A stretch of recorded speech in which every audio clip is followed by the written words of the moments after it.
Hello दोस्तों, हम यहाँ पढ़ेंगे हमारे सौर मंडल के प्रमुख जो तारा है वह है सूर्य। तो इसके बारे में हम यहाँ पे अध्ययन करेंगे।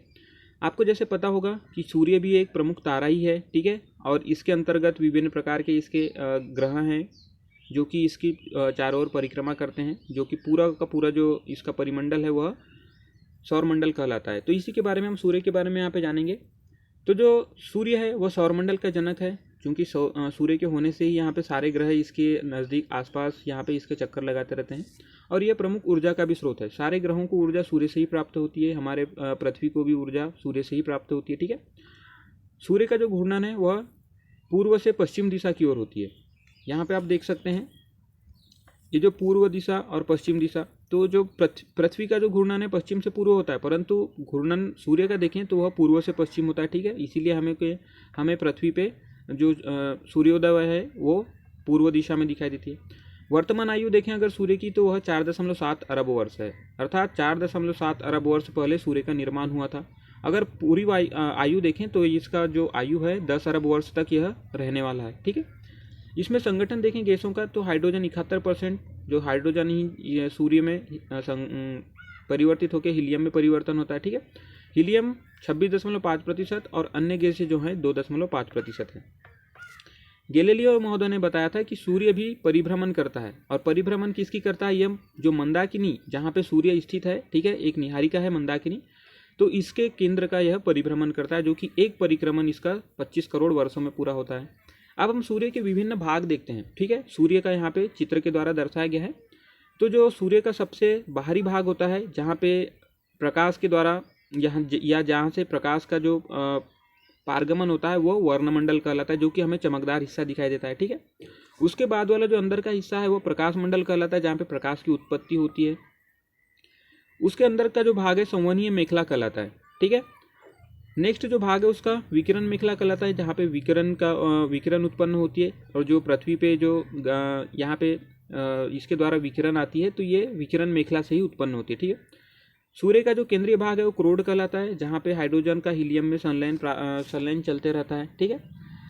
सूर्य में कभी कभी सौर कलंक भी उत्पन्न हो जाते हैं, जिसपे सूर्य के ऊपर धब्बे उत्पन्न हो जाते हैं, ठीक है। तो ये सौर कलंक जो होता है 11-11 वर्ष में घटते बढ़ते रहते हैं, अर्थात 11 वर्ष यह बढ़ेगा और 11 वर्ष घटते रहेगा। तो इस प्रकार से सौर कलंक होता है। तो ये रहा पूरा सूर्य के बारे में। आगे देखें, अब हम देखते हैं सूर्य ग्रहण। सूर्य ग्रहण कैसा होता है। तो जो सूर्य अपनी स्थिति में यहाँ पे स्थित होती है, तो आप यहाँ पे सूर्य ग्रहण में हम देख रहे थे कि सूर्य के सापेक्ष आप पृथ्वी और चंद्रमा की स्थिति देख सकते हैं। सूर्य जो कि प्रकाश का स्रोत है, ठीक है। तो जब चंद्रमा पृथ्वी और सूर्य के बीच में यहाँ पे आ जाती है, तो यह स्थिति सूर्य ग्रहण कहलाती है, जो कि पृथ्वी पे प्रकाश का पहुँचना असंभव हो जाता है, ठीक है।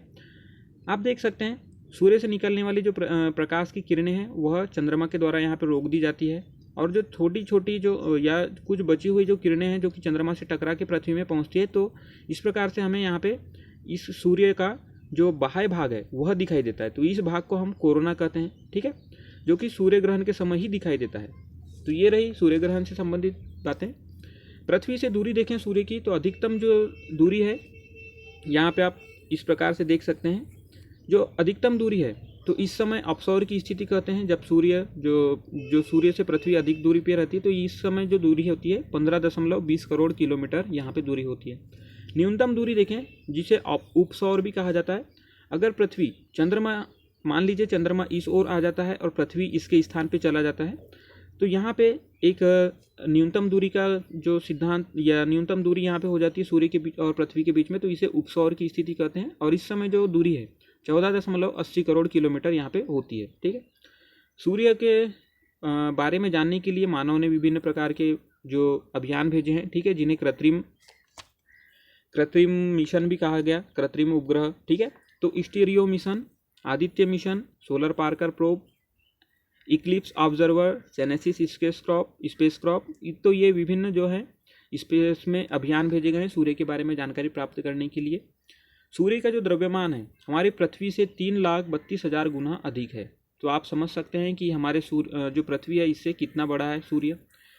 तो ठीक है दोस्तों, ये रही हमारे सूर्य से संबंधित बातें। अगर आपको ये जानकारी पसंद आई हो तो इसे शेयर कीजिए। धन्यवाद।